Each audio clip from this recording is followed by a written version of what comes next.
Hi friends, welcome to Challenger app. ഞാൻ രാജശ്രീ വിനോദ്.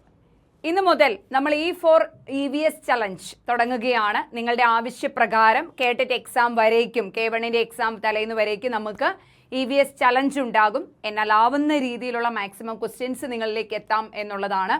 അതിൽ previous ക്വസ്റ്റ്യൻസും മോഡൽ ക്വസ്റ്റ്യൻസും EVS റിലേറ്റഡ് ആയിട്ടുള്ള ടോപ്പിക്കുകൾ. ഇപ്പോൾ EVS എന്ന് പറഞ്ഞു വന്നാലും റീസെൻ്റ്ലി വരുന്ന ക്വസ്റ്റ്യൻ പേപ്പറുകളിൽ ഹിസ്റ്ററി കാണാം, അതോടൊപ്പം തന്നെ GK കാണാം, EVS കാണാം. അപ്പം എന്തായാലും നമ്മളെ കൊണ്ടാവുന്ന രീതിയിൽ EVSൻ്റെ ക്വസ്റ്റ്യൻ ആൻസേഴ്സ് പഠിച്ചു പോകാം എന്നുള്ള രീതിയിലാണ് EVS ചലഞ്ച് ഇവിടെ ആരംഭിക്കുന്നത്. എല്ലാ ദിവസവും ഈവനിങ് ടൈമുകളിൽ നിങ്ങൾക്ക് എന്ത് കിട്ടും? EVSൻ്റെ, അതായത് ഒരുപാട് ഈവനിങ് ആകാതെ 4 to 6 ആ ഒരു ടൈമിനുള്ളിൽ ബിറ്റ്വീൻ നിങ്ങൾക്ക് EVS ചലഞ്ചിൻ്റെ വീഡിയോസ് എല്ലാ ദിവസവും ഇനി അപ്പാകും. തിങ്കൾ മുതൽ വെള്ളി വരെ എന്നുള്ള രീതിയിലാണ്. അപ്പം ശനിയാഴ്ച എന്ത് ചെയ്യുക? അതിനെ റിവിഷൻ ചെയ്യുക. അവൈലബിൾ ആണെങ്കിൽ നമുക്കൊരു ലൈവിലൂടെയോ അല്ലെങ്കിൽ റെക്കോർഡഡ് ആയിട്ടോ അതൊന്ന് റിവിഷൻ ചെയ്യാം. സാറ്റർഡേയ്സിൽ നമുക്ക് റിവിഷൻ ചെയ്തും കൂടെ നോക്കാം. ഇനി ഇൻ കേസ് ഞാൻ കൂടെ ഇല്ലെങ്കിൽ നിങ്ങൾ എന്ത് ചെയ്യുക? ആ തിങ്കൾ മുതൽ വെള്ളി വരെ എഴുതി വെച്ചിരിക്കുന്ന അത്രയും ക്വസ്റ്റ്യൻസ് ശനിയാഴ്ചയൊന്ന് റിക്കോൾ ചെയ്യുക. അതായത് ഞാൻ പഠിപ്പിക്കുന്ന പോർഷൻസ് മാത്രമല്ല, നിങ്ങൾ പഠിക്കുന്ന EVSൻ്റെ കൂടെ എക്സ്ട്രാ ഇതും കൂടെ പഠിച്ചു പോകാം. ഇപ്പം ഞാൻ എടുത്തേക്കുന്ന കുറച്ച് ക്വസ്റ്റ്യൻസേ ഉള്ളൂ, പക്ഷേ ഇനി ഗ്രാജുവലി നമുക്ക് ക്വസ്റ്റ്യൻസിൻ്റെ നമ്പേഴ്സ് കൂട്ടാം. ഓക്കെ, അപ്പോൾ നിങ്ങൾക്ക് എങ്ങനെയുണ്ട് എന്നൊന്ന് നോക്കാം. ഞാൻ ക്വസ്റ്റ്യനും ആൻസറും മാത്രമേ പറയുന്നുള്ളൂ, കൂടുതൽ എക്സ്പ്ലനേഷൻ ഒന്നും ഇല്ല. അപ്പോൾ ക്വസ്റ്റ്യനും ആൻസറും എഴുതിയെടുക്കാം കേട്ടോ. അപ്പോൾ നമുക്ക് ക്ലാസ്സിലേക്ക് അടക്കാം. ഒരിക്കൽ കൂടി വെൽക്കം.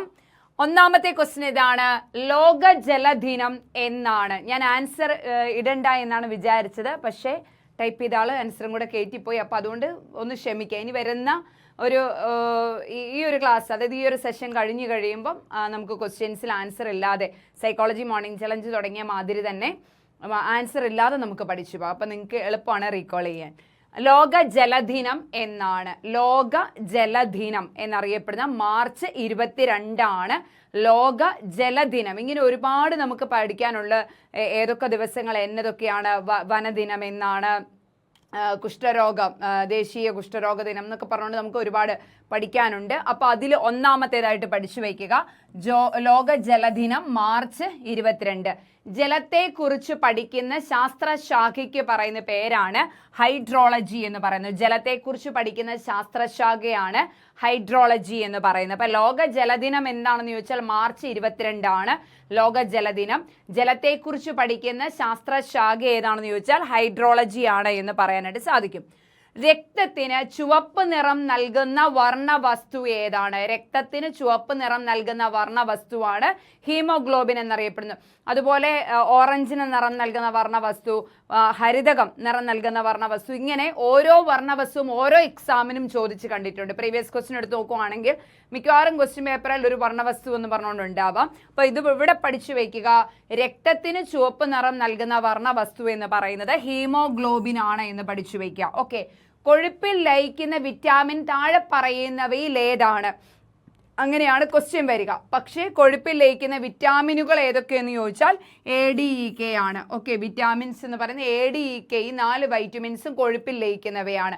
അങ്ങനെ പഠിച്ചു കാണാതെ അങ്ങ് പഠിച്ചു വയ്ക്കുക. അപ്പോൾ താഴെ പറയുന്നവയിൽ ഏതെന്ന് ചോദിച്ചാൽ ഒന്നേ വരാറുള്ളൂ. ഒന്നെങ്കിൽ വൈറ്റമിൻ A വരും, അല്ലെങ്കിൽ K വരും, അല്ലെങ്കിൽ D വരും, അല്ലെങ്കിൽ E വരും. അങ്ങനെയാണ് വരിക.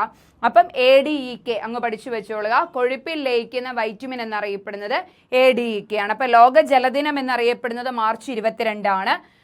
വെള്ളത്തെക്കുറിച്ച്, ജലത്തെക്കുറിച്ച് പഠിക്കുന്ന ശാസ്ത്രശാഖയാണ് ഹൈഡ്രോളജി എന്ന് അറിയപ്പെടുന്നത്. നെക്സ്റ്റ്, രക്തത്തിന് ചുവപ്പ് നിറം നൽകുന്ന വർണ്ണവസ്തുവാണ് ഹീമോഗ്ലോബിൻ എന്ന് പറയുന്നത്. കൊഴുപ്പിൽ ലയിക്കുന്ന വൈറ്റമിൻസ് ആണ് വിറ്റാമിൻ ADEK എന്നും അറിയപ്പെടുന്നു. അടുത്ത ക്വസ്റ്റ്യനിലേക്ക് പോവുകയാണ്. ലോകാരോഗ്യ സംഘടന നിലവിൽ വന്ന വർഷം എന്നാണ്? ലോകാരോഗ്യ സംഘടന നിലവിൽ വന്ന വർഷം 947. ലോകാരോഗ്യ സംഘടന നിലവിൽ വന്ന വർഷം എന്ന് പറയുന്നത് ഏതാണ്? 947 പഠിച്ചു വയ്ക്കുക. മനുഷ്യ ശരീരത്തിലെ ഏറ്റവും വലിയ അവയവം ഏതാണ്? ഇതൊക്കെ പ്രീവിയസ് ഇയർ ക്വസ്റ്റ്യൻ ആണ് കേട്ടോ മക്കളെ. മനുഷ്യ ശരീരത്തിലെ ഏറ്റവും വലിയ അവയവം എന്നറിയപ്പെടുന്നത് ഏതാണ്? ത്വക്കാണ്. മനുഷ്യ ശരീരത്തിലെ ഏറ്റവും വലിയ അവയവം എന്നറിയപ്പെടുന്നത് ത്വക്കാണ്. അപ്പോൾ ഒന്നുകൂടെ, ലോക ജലദിനം മാർച്ച് 22. ജലത്തെക്കുറിച്ച് പഠിക്കുന്ന ശാസ്ത്രശാഖയാണ് ഹൈഡ്രോളജി എന്ന് പറയുന്നത്. രക്തത്തിന് ചുവപ്പ് നിറം നൽകുന്ന വർണ്ണവസ്തുവാണ് ഹീമോഗ്ലോബിൻ എന്ന് പറയുന്നത്. കൊഴുപ്പിൽ ലയിക്കുന്ന വൈറ്റമിൻസ് ഏതൊക്കെയെന്ന് ചോദിച്ചാൽ ADEK പഠിച്ചു വയ്ക്കുക. അടുത്തത് ഏതാണ്? ലോകാരോഗ്യ സംഘടന നിലവിൽ വന്നത് 947. മനുഷ്യ ശരീരത്തിലെ ഏറ്റവും വലിയ അവയവം ഏതാണെന്ന് ചോദിച്ചാൽ ത്വക്ക് എന്ന് പറയാനായിട്ട് സാധിക്കും. അടുത്ത ക്വസ്റ്റ്യൻ, ഒരു സമ്പൂർണ്ണ ആഹാര പദാർത്ഥം, അതായത് എല്ലാം പ്രോട്ടീൻസ്, മിനറൽസ് എന്ന് വേണ്ട എല്ലാ സംഭവങ്ങളും അടങ്ങിയ ആഹാര പദാർത്ഥം ഏതാണെന്നാണ് ചോദിച്ചിരിക്കുന്നത്. ഏതാണ്? പാലാണ്. ഒരു സമ്പൂർണ്ണ ഇവിടെ ഓപ്ഷൻ ഇല്ലെങ്കിൽ നമ്മുടെ മനസ്സിൽ മുട്ടയാണോ എന്നൊക്കെ കയറി വരും കേട്ടോ. അപ്പോൾ പ്രോട്ടീൻ, മത്സ്യം, മാംസം, പ്രോട്ടീൻസ്, വിറ്റമിൻസ് ഇതെല്ലാം കൂടെ അടങ്ങിയ ഒരു സമ്പൂർണ്ണ ആഹാര പദാർത്ഥം ഏതാണെന്ന് ചോദിച്ചാൽ പാലെന്ന് പറയാം. ആധുനിക വൈദ്യശാസ്ത്രത്തിന്റെ പിതാവ് ഹിപ്പോക്രാറ്റസ് ആണ്. ആധുനിക വൈദ്യശാസ്ത്രത്തിന്റെ പിതാവ് എന്നറിയപ്പെടുന്നത് ഹിപ്പോക്രാറ്റസ് ആണ്. പഠിച്ചു വയ്ക്കുക. അപ്പൊ ലോക ജലദിനം മാർച്ച് 22. ജലത്തെക്കുറിച്ച് പഠിക്കുന്ന ശാസ്ത്രശാഖയാണ് ഹൈഡ്രോളജി എന്നറിയപ്പെടുന്നത്. ഒരു സമ്പൂർണ്ണ ആഹാര പദാർത്ഥമാണ് പാലെന്ന് പറയുന്നത്. ആധുനിക വൈദ്യശാസ്ത്രത്തിന്റെ പിതാവ് ഹിപ്പോക്രാറ്റസ് എന്നറിയപ്പെടുന്നു. ലോകാരോഗ്യ സംഘടന നിലവിൽ വന്നത് 1947 എന്ന് നമ്മൾ പഠിച്ചു. പിന്നെ എന്താ ക്വസ്റ്റ്യൻ പഠിച്ച? മനുഷ്യ ശരീരത്തിലെ ഏറ്റവും വലിയ അവയവം ഏതാണ്? ത്വക്കാണെന്ന് പഠിച്ചു. ദെൻ രക്തത്തിന് ചുവപ്പ് നിറം നൽകുന്ന വർണ്ണവസ്തു ഹീമോഗ്ലോബിൻ ആണെന്ന് അറിയാം. കൊഴുപ്പിൽ ലയിക്കുന്ന വിറ്റാമിൻസ് ഏതൊക്കെയാണ്? ADEK ആണെന്ന് കണ്ടു. ഓക്കെ, അപ്പൊ ഇത്രയും നമ്മൾക്ക് സെറ്റാണ്. അടുത്ത ക്വസ്റ്റ്യൻ, ഹീമോഗ്ലോബിന്റെ അളവ് കുറയുമ്പോൾ ഉണ്ടാകുന്ന രോഗം. രക്തത്തിന് ചുവപ്പ് നിറം നൽകുന്ന വർണ്ണവസ്തു ഹീമോഗ്ലോബിൻ ആണ്. രക്തത്തിൽ ഹീമോഗ്ലോബിന്റെ അളവ് കുറയുന്നത് മൂലം ഉണ്ടാകുന്ന അസ്വസ്ഥത അല്ലെങ്കിൽ ആ അസുഖം, ആ രോഗം എന്താണെന്ന് ചോദിച്ചാൽ അനീമിയ അല്ലെങ്കിൽ വിളർച്ചയാണ്. ഓക്കെ, അനീമിക് അവസ്ഥ, അനീമിയ അല്ലെങ്കിൽ വിളർച്ചയാണ്. രക്തത്തിൽ ഹീമോഗ്ലോബിന്റെ അളവ് കുറയുന്നത് മൂലം ഉണ്ടാകുന്ന അസുഖം എന്താണെന്ന് ചോദിച്ചാൽ അനീമിയ അല്ലെങ്കിൽ വിളർച്ച എന്ന് പറയാം. മിന്നലിലൂടെ സസ്യങ്ങൾക്ക് ലഭ്യമാകുന്ന പോഷണം ഏതാണ്? മിന്നലിലൂടെ സസ്യങ്ങൾക്ക് ലഭ്യമാകുന്ന പോഷണമാണ് നൈട്രജൻ എന്നറിയപ്പെടുന്നത്. മിന്നലിലൂടെ സസ്യങ്ങൾക്ക് ലഭ്യമാകുന്ന പോഷണമാണ് നൈട്രജൻ എന്നറിയപ്പെടുന്നത്. മിന്നലിലൂടെ സസ്യങ്ങൾക്ക് ലഭ്യമാകുന്ന പോഷണമാണ് നൈട്രജൻ. ഹീമോഗ്ലോബിന്റെ അളവ് കുറയുമ്പോൾ ഉണ്ടാകുന്ന രോഗമാണ് ഏത്? അനീമിയ അല്ലെങ്കിൽ വിളർച്ച എന്ന് പറയുന്നത്. മിന്നലിലൂടെ സസ്യങ്ങൾക്ക് ലഭിക്കുന്ന പോഷണമാണ് നൈട്രജൻ എന്നറിയപ്പെടുന്നത്. ഓക്കെ, ദെൻ നൈട്രജൻ ഏറ്റവും കൂടുതൽ അടങ്ങിയ രാസവളം ഏതാണ്? യൂറിയയാണ്. നൈട്രജൻ ഏറ്റവും കൂടുതൽ അടങ്ങിയ രാസവളം ഏതാണ്? യൂറിയയാണ്. പ്രകാശ സംശ്ലേഷണത്തിന് ആവശ്യമായ വർണ്ണകം. പ്രകാശ സംശ്ലേഷണത്തിന് ആവശ്യമായ വർണ്ണകം ഏതെന്ന് ചോദിച്ചാൽ ഹരിതകമാണെന്ന് പറയാം. പ്രകാശ സംശ്ലേഷണത്തിന് ആവശ്യമായ വർണ്ണകം ഏതെന്ന് ചോദിച്ചാൽ ഹരിതകമാണ് എന്ന് പറയാം. അപ്പൊ നൈട്രജൻ ഏറ്റവും കൂടുതൽ അടങ്ങിയിരിക്കുന്നത് രാസവളം ഏതാണെന്ന് ചോദിച്ചാൽ യൂറിയ. പ്രകാശ സംശ്ലേഷണത്തിന് ആവശ്യമായ വർണ്ണകം ഏതാണെന്ന് ചോദിച്ചാൽ ഹരിതകം എന്ന് നമുക്ക് പറയാനായിട്ട് സാധിക്കും. അടുത്ത 13, അന്തരീക്ഷത്തിൽ കാർബൺ ഡൈ ഓക്സൈഡിന്റെ അളവ് ക്രമപ്പെടുത്തുന്ന ജീവി വിഭാഗം ഏതാണ്? അന്തരീക്ഷത്തിൽ കാർബൺ ഡൈ ഓക്സൈഡിന്റെ അളവ് ക്രമപ്പെടുത്തുന്ന സസ്യവിഭാഗം തന്നെയാണ് അല്ലെ. കാർബൺ ഡൈ ഓക്സൈഡിനെ ക്രമപ്പെടുത്തി നിർത്തുന്ന വിഭാഗം ഏതാണ്? ഹരിത സസ്യങ്ങളാണ്. ഓക്കെ, അന്തരീക്ഷത്തിൽ കാർബൺ ഡൈ ഓക്സൈഡിന്റെ അളവ് തുലനപ്പെടുത്തി നിർത്തുന്ന അല്ലെ ക്രമപ്പെടുത്തി നിൽക്കുന്ന ജീവി വിഭാഗം എന്ന് പറയുന്നത് ഹരിത സസ്യങ്ങളാണ്. പഠിച്ചു വയ്ക്കണേ, വളരെ ഇമ്പോർട്ടൻ്റ് ആയിട്ടുള്ള ക്വസ്റ്റ്യൻ ആണിത്. കാരണം പ്രകാശ സംശ്ലേഷണവുമായി ബന്ധപ്പെട്ട് നമുക്ക് നിങ്ങളുടെ സിലബസിൽ തന്നെ പ്രകാശ സംശ്ലേഷണം എന്ന് പറയുന്ന ഒരു ടോപ്പിക് ഉണ്ട്. അത് ഡീറ്റെയിൽ ആയിട്ട് പഠിച്ചാൽ അത്രയും നല്ലത്. കാരണം ചോദിക്കാൻ ആ മേഖലയിൽ നിന്ന് 1-2 മാർക്കിന് ചോദിക്കാൻ സാധ്യതയുള്ളതാണ്. ഓക്കെ, അപ്പോൾ അടുത്ത ക്വസ്റ്റ്യനിലേക്ക് പോകാം. ആരോഗ്യമുള്ള ഒരാളുടെ ശരീരത്തിൽ എത്ര ലിറ്റർ ജലം ഉണ്ടാകും എന്നാണ് ചോദിക്കുന്നത്. ആരോഗ്യമുള്ള ഒരു വ്യക്തിയുടെ ശരീരത്തിൽ 35 ലിറ്റർ ജലം ഉണ്ടാകും എന്നാണ് പറയുന്നത്. ഏകദേശം 35 ലിറ്റർ ജലം ഉണ്ടാകുമെന്ന് പറയുന്നു. മൂത്രത്തിലൂടെ വിസർജിക്കപ്പെടുന്ന വിറ്റാമിൻ ഏതാണ്? മൂത്രത്തിലൂടെ വിസർജിക്കപ്പെടുന്ന വിറ്റാമിനാണ് വിറ്റാമിൻ സി, ജീവകം സി എന്നറിയപ്പെടുന്നത്. ഓക്കെ, മൂത്രത്തിലൂടെ വിസർജിക്കപ്പെടുന്ന ജീവകമാണ് ജീവകം സി. ആരോഗ്യമുള്ള ഒരാളുടെ ശരീരത്തിന്റെ അളവ് ശരീരത്തിലെ ജലത്തിന്റെ അളവ് ഏകദേശം 35 ലിറ്റർ ആണ്. ഹീമോഗ്ലോബിന്റെ അളവ് കുറയുന്നത് മൂലമുണ്ടാകുന്ന രോഗമാണ് വിളർച്ച അല്ലെങ്കിൽ അനീമിയ എന്ന് പറയുന്നത്. രക്തത്തിലെ ചുവപ്പ് നിറത്തിന് കാരണമാകുന്ന വർണ്ണകമാണ് ഹീമോഗ്ലോബിൻ എന്ന് പറയുന്നു. അന്തരീക്ഷത്തിൽ കാർബൺ ഡൈ ഓക്സൈഡിന്റെ അളവ് തുലനപ്പെടുത്തുന്ന അതിനെ ക്രമപ്പെടുത്തുന്ന ജീവി വിഭാഗമാണ് ഹരിതസസ്യങ്ങൾ എന്ന് അറിയപ്പെടുന്നത്. പ്രകാശ സംശ്ലേഷണത്തിന് ആവശ്യമായ വർണ്ണകമാണ് ഹരിതകം എന്ന് പറയുന്നത്. നൈട്രജൻ ഏറ്റവും കൂടുതൽ അടങ്ങിയ രാസവളം ഏതാണെന്ന് ചോദിച്ചാൽ യൂറിയ ആണെന്ന് നമുക്ക് പറയാം. എല്ലിൻ്റെയും പല്ലിൻ്റെയും വളർച്ചയ്ക്ക് ആവശ്യമായ ജീവകമാണ് ജീവകം ഡി. ഓക്കെ, ജീവകം സി മൂത്രത്തിലൂടെ വിസർജിക്കപ്പെടുന്ന ജീവകമാണ്. ദെൻ എല്ലിൻ്റെയും പല്ലിൻ്റെയും വളർച്ചയ്ക്ക് ആവശ്യമായ ജീവകമാണ് ജീവകം ഡി. വിറ്റാമിൻ നിങ്ങളുടെ ഒരു ഏരിയ തന്നെയാണ് കേട്ടോ മക്കളെ. പ്രകാശ സംശ്ലേഷണം, വിറ്റാമിൻസ് ഇതൊക്കെ വരാൻ സാധ്യതയുള്ള എല്ലാ എക്സാമുകളിലും വൈറ്റമിൻ്റെ ഏരിയയിൽ നിന്നൊരു ക്വസ്റ്റ്യൻ ഉള്ളതാണ്. നമുക്ക് ഏതെങ്കിലും ഒരു സെഷൻ എടുക്കുമ്പോൾ ഈ പ്രകാശ സംശ്ലേഷണത്തിലെ മാത്രം ക്വസ്റ്റ്യൻ, വിറ്റാമിനുമായിട്ട് മാത്രം റിലേറ്റ് ചെയ്യുന്ന ക്വസ്റ്റ്യനുമായിട്ട് ഞാൻ വരാം കേട്ടോ. ഇനി കൊഴുപ്പിന്റെ മറ്റൊരു രൂപമാണ് കൊളസ്ട്രോൾ എന്നറിയപ്പെടുന്നത്. കൊഴുപ്പിന്റെ മറ്റൊരു രൂപമാണ് കൊളസ്ട്രോൾ എന്നറിയപ്പെടുന്നത്. ഓക്കെ, എല്ലിന്റെയും പല്ലിന്റെയും വളർച്ചയ്ക്ക് ആവശ്യമായ ജീവകമാണ് ജീവകം ഡി. കൊഴുപ്പിന്റെ മറ്റൊരു രൂപമാണ് ഏത്? കൊളസ്ട്രോൾ എന്ന് അറിയപ്പെടുന്നത്. അടുത്തതാണ് ഏറ്റവും കൂടുതൽ മാംസ്യമടങ്ങിയ ആഹാര പദാർത്ഥം. ഏറ്റവും അധികം മാംസ്യമടങ്ങിയ ആഹാര പദാർത്ഥമാണ് സോയാബീൻ. ഏറ്റവും കൂടുതൽ മാംസ്യമടങ്ങിയ ആഹാര പദാർത്ഥം ഏതെന്ന് ചോദിച്ചാൽ സോയാബീൻ ആണ്. ഏറ്റവും അധികം മാംസ്യമടങ്ങിയ ആഹാര പദാർത്ഥം സോയാബീൻ ആണ്. ഏറ്റവും കൂടുതൽ മാംസ്യമടങ്ങിയ സുഗന്ധവ്യഞ്ജനം ഏതെന്ന് ചോദിച്ചാൽ ഉലുവയാണ്.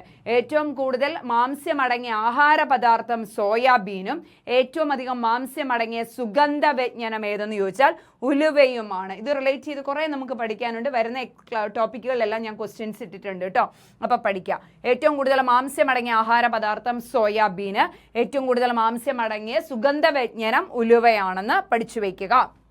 അടുത്തത് മസ്തിഷ്കത്തിന് ഊർജം നൽകുന്ന ആഹാര ഘടകം.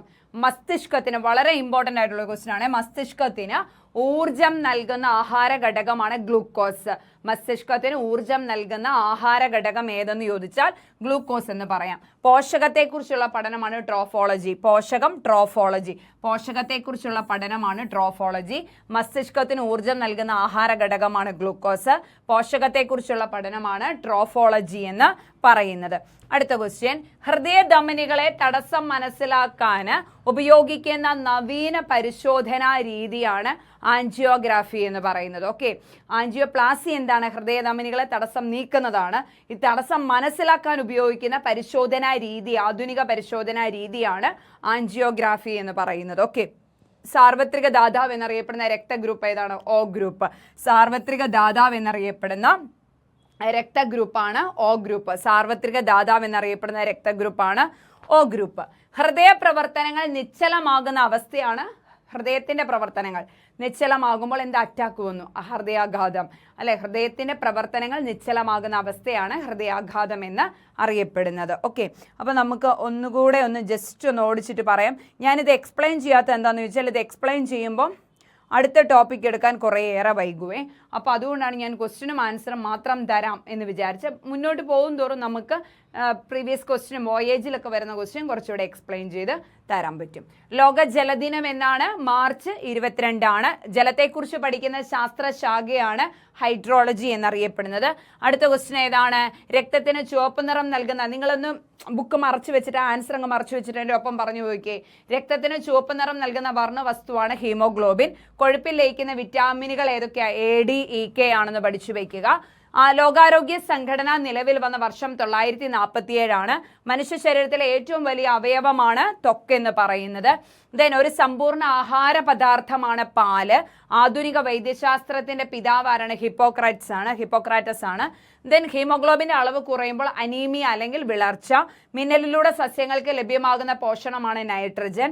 നൈട്രജൻ ഏറ്റവും കൂടുതൽ അടങ്ങിയിരിക്കുന്ന രാസവളമാണ് യൂറിയ. പ്രകാശ സംശ്ലേഷണത്തിന് ആവശ്യമായ വർണ്ണകമാണ് ഹരിതകം. അന്തരീക്ഷത്തിലെ കാർബൺ ഡൈ ഓക്സൈഡിന്റെ അളവ് ക്രമപ്പെടുത്തുന്ന ജീവി വിഭാഗമാണ് ഹരിത സസ്യങ്ങൾ എന്നറിയപ്പെടുന്നത്. ഇപ്പം തന്നെ പഠിച്ചു പോയില്ലേ മക്കളെ? ആരോഗ്യമുള്ള ഒരാളുടെ ശരീരത്തിൽ എത്ര ലിറ്റർ ജലമുണ്ട്? 35 ലിറ്റർ. മൂത്രത്തിലൂടെ വിസർജിക്കപ്പെടുന്നത് ജീവകം C ആണ്. എല്ലിന്റെയും പല്ലിന്റെയും വളർച്ചയ്ക്ക് ആവശ്യമായ ജീവകമാണ് ജീവകം D. കൊഴുപ്പിന്റെ മറ്റൊരു രൂപമാണ് കൊളസ്ട്രോൾ എന്നറിയപ്പെടുന്നത്. ഏറ്റവും കൂടുതൽ മാംസ്യമടങ്ങിയ ആഹാര പദാർത്ഥമാണ് സോയാബീൻ. ഏറ്റവും അധികം മാംസ്യമടങ്ങിയ സുഗന്ധവ്യഞ്ജനമാണ് ഉലുവ എന്നറിയപ്പെടുന്നത്.